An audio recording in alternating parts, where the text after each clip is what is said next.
के अल उदैद एयरबेस के पास कई धमाके हुए हैं। कतर में यूएस एयरबेस पर ईरान का बड़ा ड्रोन अटैक।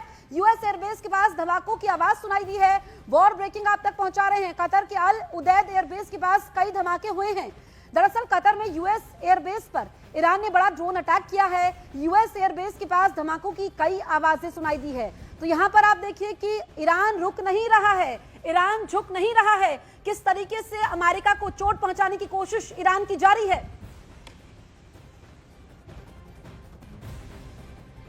न्यूज 18 इंडिया के कैमरे में ईरान का इजराइल पर किया गया ताजा क्लस्टर बम अटैक कैद हुआ है।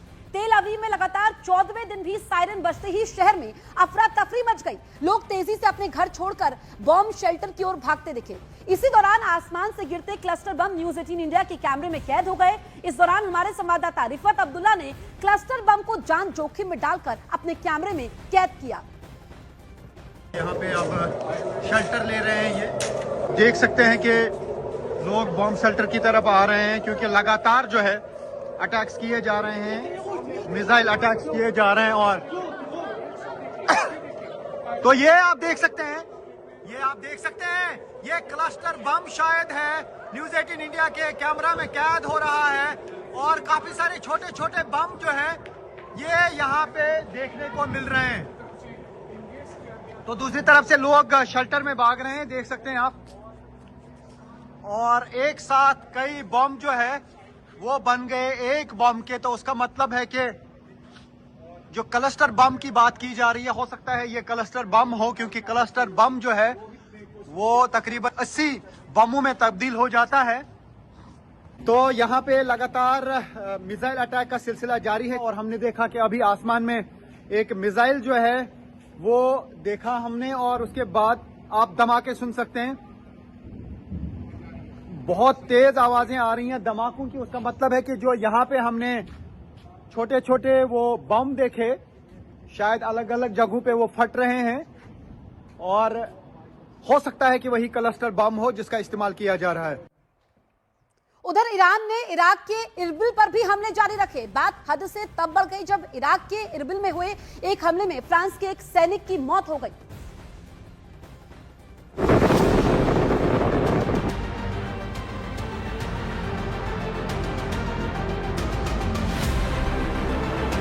ईरान का जंग का दायरा बढ़ते बढ़ते इराक के इरबिल पहुंचा। नतीजा ये हुआ कि ईरान के हमलों से जली इस आग में फ्रांस के एक सैनिक की मौत हो गई, जो ईरान और अमेरिका की दुश्मनी की आग में घी डाल सकती है। वैसे इरबिल में ईरान ने कुछ दिन पहले भी हमला किया था, लेकिन इस बार टेंशन अलग ही लेवल पर जा सकती है, क्योंकि हमले में एक ऐसे देश के सैनिक की जान चली गई जो सीधा सीधा इस युद्ध का हिस्सा नहीं है। इरबिल में हुए हमले पर फ्रांस के राष्ट्रपति इमैनुअल मैक्रों ने बयान दिया। उन्होंने बताया कि हमले में फ्रांस का एक सैनिक मारा गया। मैक्रों के मुताबिक मृत सैनिक की पहचान वारंट ऑफिसर अर्नो फ्रियोन के रूप में हुई। मैक्रों ने सोशल मीडिया पर लिखा कि फ्रांस इस हमले से बेहद दुखी है। उन्होंने बताया कि इस हमले में फ्रांस के और सैनिक भी घायल हुए हैं। फ्रांस के राष्ट्रपति ने कहा कि फ्रांस के सैनिक 2015 से इराक में ISIS के खिलाफ अभियान का हिस्सा हैं। उन्होंने साफ कहा कि आतंकवाद के खिलाफ चल रहे अभियान के दौरान उनकी सेना पर हमला बर्दाश्त से बाहर है। वो यही नहीं रुके। मैक्रों ने साफ कहा कि युद्ध ऐसे हमलों का बहाना नहीं हो सकता। इससे पहले फ्रांस की सेना ने कहा था कि ड्रोन ने एक बेस पर हमला किया था, जिसमें 6 सैनिक घायल हो गए थे। यानी ईरान के इराक के इरबिल में किए गए हमलों का मामला तूल पकड़ रहा है। वैसे भी ईरान ने इस इलाके पर हमला करके कुर्द समुदाय के लोगों से सीधी दुश्मनी मोल ले ली थी, क्योंकि इरबिल इराक के कुर्दिस्तान प्रांत की राजधानी है। इरबिल कुर्द समुदाय का सांस्कृतिक और राजनीतिक केंद्र है। इरबिल में 93% आबादी कुर्द समुदाय की है, और इसीलिए कहा गया है कि इरबिल पर अटैक सीधा कुर्द समुदाय पर अटैक है। ऐसे में इरबिल में फ्रांस के सैनिक का मारा जाना ईरान के लिए डबल टेंशन की वजह बन सकता है। वो अलग बात है कि ईरान इन बातों के बारे में सोचता नहीं दिख रहा। वो आंख बंद करके पश्चिम एशिया की हर उस जगह पर ड्रोन और मिसाइलें दाग रहा है जहां अमेरिकी सैन्य बेस है। अब इस चक्कर में अमेरिका के सैनिक मरे या फिर फ्रांस के, ईरान को कोई फर्क नहीं पड़ रहा। वो तो बस दे दनादन बम बरसा रहा है।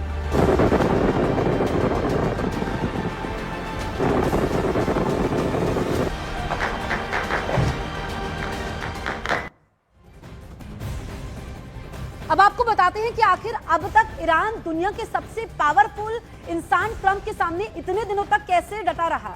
दरअसल महंगे इंटरसेप्टर बनाम सस्ते ड्रोन की रणनीति। जी हां, बड़े हमले की जगह लगातार छोटे हमले। स्ट्रेट ऑफ हॉर्मुज को बड़ा हथियार बनाया। तेल सप्लाई ब्रेक से पूरी दुनिया पर दबाव। यूएस बेस पर हमले से इलाके में दबाव बनाया। चीन और रूस से मिल रही तकनीकी मदद, हिजबुल्लाह, हूती जैसे प्रॉक्सी नेटवर्क का इस्तेमाल। जीत नहीं बल्कि लंबी लड़ाई की रणनीति।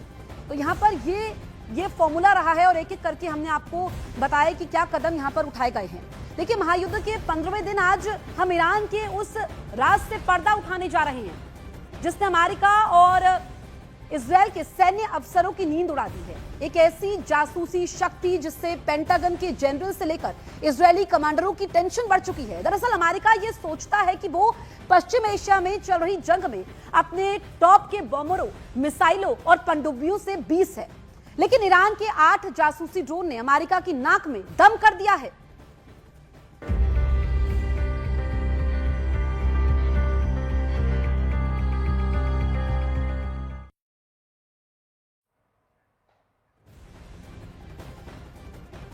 एक तरफ अमेरिका सोचता है कि उसकी स्टेल्थ तकनीक सबसे ऊपर है, लेकिन ईरान के आसमानी जासूसों ने अमेरिका के हर सैन्य ठिकाने का नक्शा तैयार कर लिया है। पश्चिम एशिया में अमेरिका के हर ठिकाने पर ईरान के ड्रोन साए की तरह पहरेदारी कर रहे हैं। तो आप देखिए कि महायुद्ध के 15वें दिन आज हम ईरान के उस राज से पर्दा उठाने जा रहे हैं जिसने अमेरिका और इजरायल के सैन्य अफसरों की नींद उड़ा दी है। एक ऐसी जासूसी शक्ति जिससे पेंटागन के जनरल से लेकर इजरायली कमांडरों की टेंशन बढ़ी है। दरअसल अमेरिका ये सोचता है कि वो पश्चिम एशिया में चल रही जंग में अपने टॉप के बॉम्बरों, मिसाइलों और पनडुब्बियों से 20 है, लेकिन ईरान के 8 जासूसी ड्रोन ने अमेरिका की नाक में दम कर दिया है। आपको बताएं कि ईरान के ये वो 8 ड्रोन हैं जो अमेरिका और इजरायल के रडार को चकमा देने में सक्षम बताए जा रहे हैं। खामेनेई के इन आसमानी जासूसों ने फारस की खाड़ी से लेकर अमेरिका के सैन्य अड्डों तक यानी हर गुप्त ठिकानों की टोह लेते हैं। दावे के मुताबिक ये जासूसी ड्रोन अमेरिका की हर गतिविधि की जानकारी ये इस्लामिक रिवॉल्यूशनरी गार्ड कॉर्प्स के हेड ऑफिस तक भेजते हैं। दावे के मुताबिक मुश्तबा खामेनेई के ये अदृश्य शिकारी बिना गोली चलाए अमेरिका के अरबों डॉलर के रडार और मिसाइल डिफेंस को बेकार साबित कर रहे हैं। जानकारी के मुताबिक ईरान के ये जासूसी ड्रोन कौड़ियों के भाव बनते हैं और अमेरिका इन्हें गिराने के लिए अपनी लाखों डॉलर की मिसाइलें खर्च कर रहा है। तो एक तरफ अमेरिका सोचता है कि उसकी स्टेल्थ टेक्निक सबसे ऊपर है, लेकिन ईरान के आसमानी जासूसों ने अमेरिका के हर सैन्य ठिकाने का नक्शा तैयार कर लिया है। पश्चिम एशिया में अमेरिका के हर ठिकाने पर ईरान के ड्रोन साए की तरह पहरेदारी कर रहे हैं।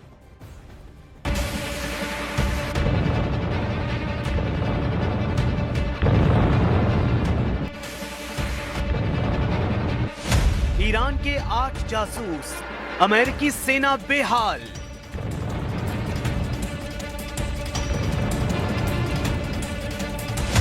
ईरान के जासूसी ड्रोन, अमेरिका का हर सैन्य अड्डा बेनकाब।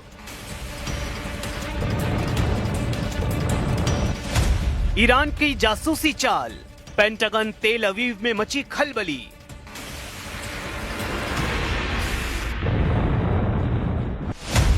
ईरान की सेना के पास मौजूद ये ड्रोन सिर्फ एक हथियार नहीं बल्कि मुस्तबा खामेनेई के वो इलेक्ट्रॉनिक सिपाही हैं जो अमेरिका की हर चाल को मात देने का मादा रखते हैं। दावे के मुताबिक ईरान ने पश्चिमी एशिया में हर अमेरिकी बेस का डिजिटल मैप तैयार कर लिया है। इन अड्डों से जब भी कोई अमेरिकी काफिला चलता है तो ईरान के जासूसी ड्रोन उसकी निगरानी करते हैं। वो कहां से जा रहा है, किस तरह जा रहा है।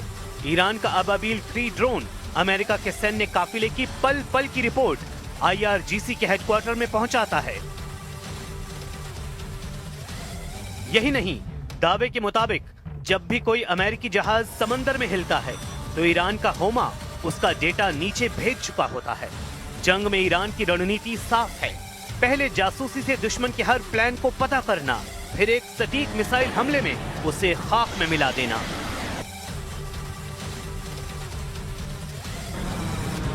पश्चिम एशिया में जंग के 13 दिन बीत चुके हैं और दावे के मुताबिक अमेरिका को हर दिन अरबों का नुकसान हो रहा है। दावा यह है कि ईरान से जंग में शुरुआती 6 दिनों में अमेरिका के 1 लाख करोड़ रुपए स्वाहा हो चुके थे। इस नुकसान की सबसे बड़ी वजह है ईरान के पहरेदार, यानी उसके घातक ड्रोन।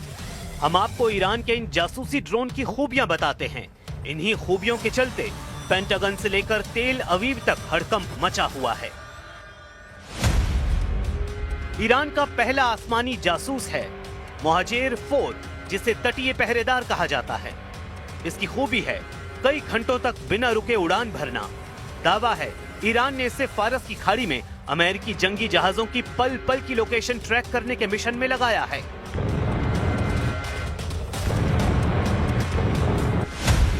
ईरान का दूसरा आसमानी जासूस है यासिर।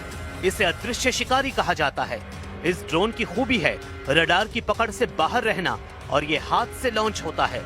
दावे के मुताबिक ईरान ने इसे अमेरिकी बेस की बाउंड्री वॉल के ऊपर मंडराने और सुरक्षा कमियों के ढूंढने के काम में लगा दिया है।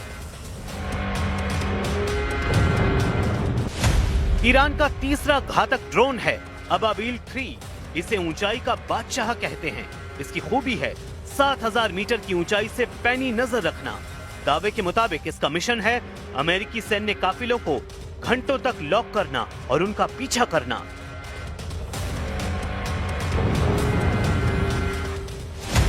ईरान का चौथा ब्रह्मास्त्र है पेलिकन 2, जिसे समुद्री बाज कहते हैं। इसकी खासियत है ये वर्टिकल टेक ऑफ यानी सीधे उड़ान भरता है। ये जहाज से लॉन्च होता है। दावा है इसका मिशन अमेरिकी एयरक्राफ्ट कैरियर के विमान उड़ाने के समय की सटीक जानकारी जुटाना है।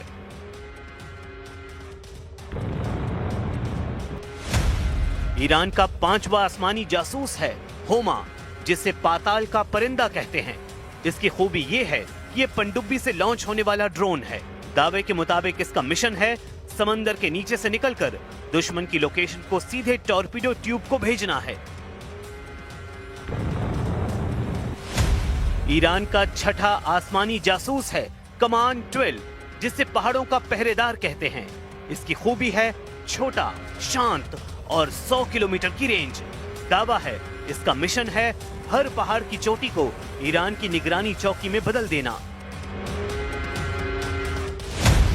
अब आपको ईरान के 7वें जासूस के बारे में बताते हैं। इसका नाम है फोत्रोस। इसे 30 घंटे का साया कहते हैं। लगातार 30 घंटे तक हवा में रहने की क्षमता ही इसकी सबसे बड़ी खूबी है। दावे के मुताबिक इसका मिशन है दुश्मन देश की गहराई में घुसकर खुफिया जानकारी भेजना।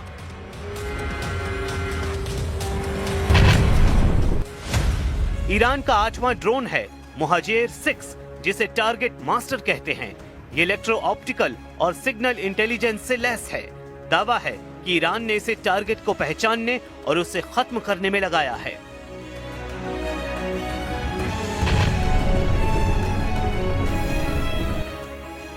ईरान के ये जासूसी ड्रोन कोड़ियों के भाव बनते हैं। अमेरिका इन्हें गिराने के लिए लाखों डॉलर खर्च कर रहा है। ईरान की स्ट्रेटेजी भी यही है। वो घातक ड्रोन से अमेरिका और इजराइल को इतना थका रहा है कि उसकी बड़ी बड़ी मिसाइलें खत्म होती जा रही हैं। 28 फरवरी से चल रही ये जंग ये साबित कर रही है कि ये सिर्फ बैलिस्टिक मिसाइलों और वॉरशिप से नहीं, बल्कि सटीक जानकारी देने वाले ड्रोन से भी सामने वाले को पस्त किया जा सकता है। दावा है ईरान के इन 8 आसमानी जासूसों ने अमेरिका इजराइल की हर गुप्त रणनीति को बेनकाब करने की पूरी कोशिश की है। अब अमेरिका और इजराइल को ईरान के इन गुप्त जासूसों से अपनी सेना और सैन्य अड्डों को बचाना ही पहली प्राथमिकता है।